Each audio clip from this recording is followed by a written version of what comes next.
ہمارے رب العالمین 116 میں فرماتے ہیں وَقَالُوا اتَّخَذَ اللَّهُ وَلَدًا سُبْحَانَهُ بَل لَّهُ مَا فِي السَّمَاوَاتِ وَالْأَرْضِ كُلٌّ لَّهُ قَانِتُونَ، اور کہتے ہیں کہ اللہ اولاد رکھتا ہے، وہ سب باتوں سے پاک ہے، بلکہ جو کچھ آسمان اور زمین میں ہے اسی کا ہے، سب اسی کے تابع فرمان ہے۔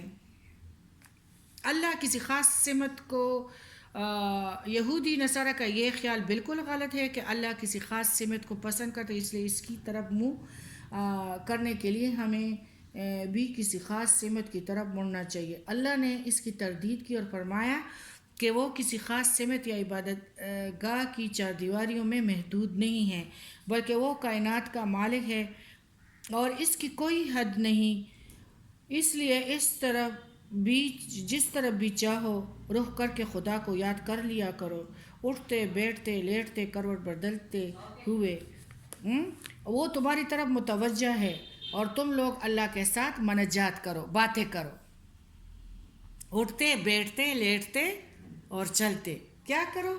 اللہ کے ساتھ باتیں کرو۔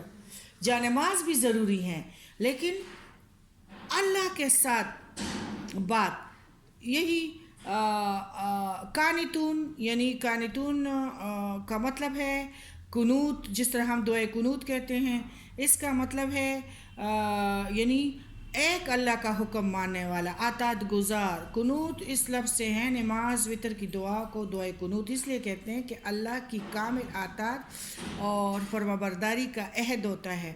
عیسائیوں کا ایک اور باطل عقیدہ یہ تھا کہ اللہ نے حضرت عیسیٰ کو اپنا بیٹا بنا لیا ہے۔ ان کا یہ عقیدہ شرک کی بدترین قسم ہے۔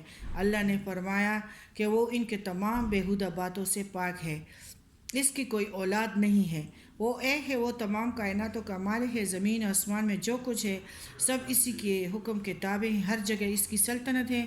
مخلوق سے اس کا تعلق یہ ہے کہ ساری کائنات، جن بشر اس کے عبادت گزار، تابع اور فرمانبردار ہے، وہ سب کا معبود ہے، مسجود ہے۔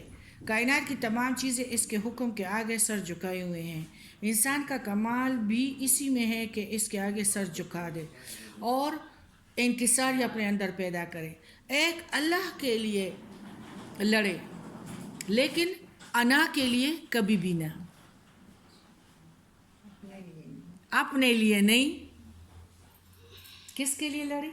اللہ کے لیے۔ پیارے نبی پہ کوئی بات آئے تو اس کے لیے لڑائی ہے اور اپنے ذات کے لیے نہیں۔ مومن کا شیوا ہے بس سر جھکائے۔ سر جھکانے کا مطلب ہے کہ وہ تابعداری میں زندگی گزارے، راستے میں بھی ایسا چلے کہ اس سے تکبر نہ ہو، تکبر ثابت نہ ہو، اکڑ کے نہیں کرنا چاہیے۔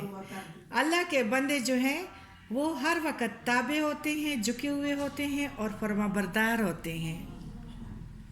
امت مسلمہ توحید کی علمبردار ہے، وہ اس عقیدے کی تبلیغ کرتی ہیں۔ شرک سب سے بڑا گناہ ہے، ہمیں ہمیشہ اس سے بچنا چاہیے اور اللہ تعالیٰ بھی ہمیں بچا کے رکھے، اور توحید کا یقین دل سے کرنا چاہیے۔ اللہ تعالیٰ لا الہ الا اللہ کے تسبیح کو بہت پسند کرتا ہے۔ اللہ تعالیٰ فرماتے ہیں کہ 7 آسمان کے پردے چاک کر دیے جاتے ہیں اور وہ بندہ میرے سامنے ایسے کھڑا ہو جاتا ہے، اور پھر وہ مجھ سے جو سوال کرے میں اس کو قبول کرتا ہوں۔ لا الہ الا اللہ۔ ادھر سارے معبودوں کی گردنیں کٹ گئی،